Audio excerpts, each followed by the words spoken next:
নমস্কাৰ যিসকল ছাত্ৰ 2025 চনত আসাম পলিটেকনিক এডমিশ্যন ল'ম বুলি ভাবিছে নাইবা ডিপ্ল'মা ইন ইঞ্জিনিয়াৰিঙত এডমিশ্যন ল'ম বুলি ভাবিছে তো তেওঁলোকৰ বাবে এই ভিডিঅ'টো তো 2025 চনত যিসকল ছাত্ৰ এডমিশ্যন ল'ব তেওঁলোকে বহুতেই ভাবি আছে যে এডুকেশ্যন কোৱালিফিকেশ্যন কি হ'ব লাগিব মেট্ৰিক পাছ নে হাই ছেকেণ্ডেৰী পাছ নে ডিগ্ৰী পাছ আৰ্টছৰ ছায়েন্সৰ নে কমাৰ্চৰ কোনসকলে এডমিশ্যন ল'ব পাৰিব কোনসকলে এডমিশ্যন ল'ব নোৱাৰিব অৰ্থাৎ এডুকেশ্যন কোৱালিফিকেশ্যন কি হ'ব লাগিব পলিটেকনিক এডমিশ্যনৰ বাবে লগতে এইটো সুধিছে যে বয়সটো কিমান হ'ব লাগিব কিছুমানে কৈছে 2022 চনত কিছুমানে কৈছে 2020 চনত যে তেওঁলোকে মেট্ৰিক পাছ কৰিছে হাই ছেকেণ্ডেৰী পাছ কৰিছে তেওঁলোকে এডমিশ্যন ল'ব পাৰিম নে নোৱাৰিম তো এনেকুৱা বহুত সুধিছে 2021 চনত হাই ছেকেণ্ডেৰী পাছ কৰিছোঁ মই এতিয়া এডমিশ্যন ল'ব পাৰিম নে নোৱাৰিম তেনেকুৱা বহুত ধৰণৰ সুধিছে তো এই সকলোকেইটা আপোনালোকৰ ডাউট আপোনালোকে কমপ্লিট হৈ যাব যে এডুকেশ্যন কোৱালিফিকেশ্যন কি হ'ব লাগিব মেট্ৰিক পাছ হাই ছেকেণ্ডেৰী পাছ ডিগ্ৰী পাছ আৰ্টছৰ ছায়েন্সৰ কমাৰ্চৰ লগতে আপোনালোকৰ এজ কিমান হ'ব লাগিব তো গোটেইখিনি আপোনালোকে প্ৰচেছটো আপোনালোকে এই ভিডিঅ'ত আপোনালোকে জানিবলৈ পাব তো ভিডিঅ'টো আপুনি একলৈ চাব তো ষ্টাৰ্ট কৰাৰ সৰুতে আপোনালোকে ৰিকুৱেষ্ট যদি চেনেল ছাবস্ক্ৰাইব কৰে তেনেহ'লে ছাবস্ক্ৰাইব কৰিব এনেকুৱা ধৰণৰ ভিডিঅ' নটিফিকেশ্যন পোৱাৰ বাবে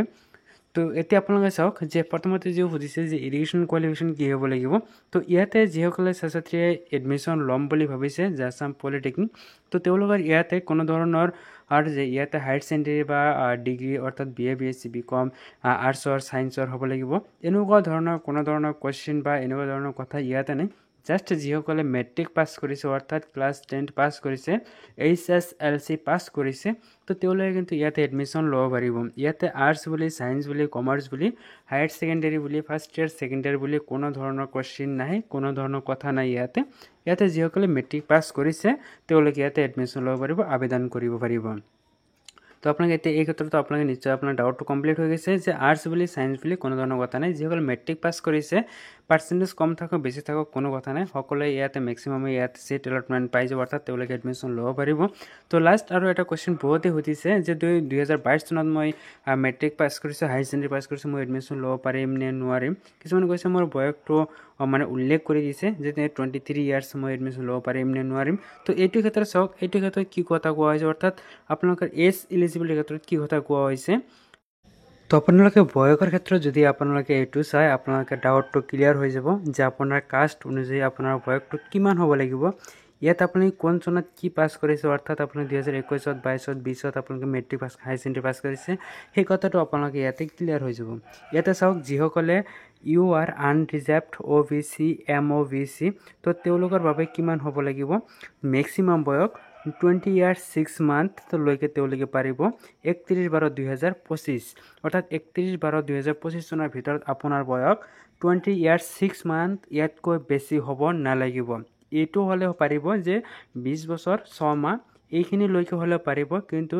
20 বছৰ 6 মাহ 2 দিনো যদি হয় এক দিনো যদি বাঢ়ি যায় তেনেহ'লে আপোনালোকে এইটো নোৱাৰিব সেইকাৰণে কোৱা হৈছে যে 31/12/2025 চনৰ ভিতৰত আপোনাৰ বয়স 20 years 6 monthতকৈ বেছি হ'ব নোৱাৰিব বা যদি বেছি হয় তেনেহ'লে আপোনালোকে ইয়াতে এপ্লাই কৰিব নোৱাৰিব এপ্লাই কৰিলে আপোনালোকে চিট এলটমেণ্ট নাপাব আপোনাৰ এডমিশ্যনটো কেঞ্চেল হৈ যাব একেদৰে SC আৰু ST যিসকলে কাষ্ট আছে যিসকলে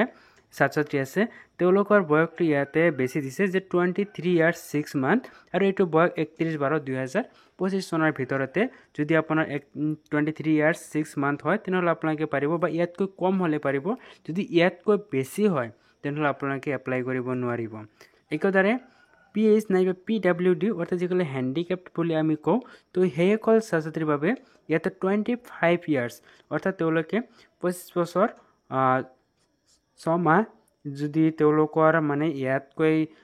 কম আছে নাইবা এইটোৰ সমান আছে তেনেহ'লে তেওঁলোকে পাৰিব যদি ইয়াতকৈ বেছি হয় অৰ্থাৎ 25 years 6 month ইয়াতকৈ যদি বেছি হয় 31/12/2025 চনৰ ভিতৰত তেনেহ'লে তেওঁলোকৰ এডমিশ্যনটো নহ'ব অৰ্থাৎ তেওঁলোকে চিট এলটমেণ্টটো নাপাব তো এইখিনি আপোনালোকে ডাউটটো নিশ্চয় আপোনালোকৰ কমপ্লিট হৈ গৈছে যে UR OBC MOBC SC ST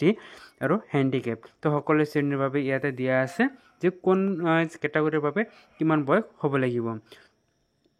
তো ভিডিঅ'টো ভাল পাই লাইক কৰিব চেনেলটো নতুন কৰিলে ছাবস্ক্ৰাইব কৰিবলৈ নাপাহৰিব এনেকুৱা ধৰণৰ ভিডিঅ' নটিফিকেশ্যনবোৰ সকলোতকৈ আগত পোৱাৰ বাবে আৰু আপুনি যদি কিবা বুজিব পৰা নাই কিবা জানিব বিচাৰিছে নিশ্চয় কমেণ্ট কৰিব মই নিশ্চয় আপোনাৰ কমেণ্ট এনচাৰ দিবলৈ আমি চেষ্টা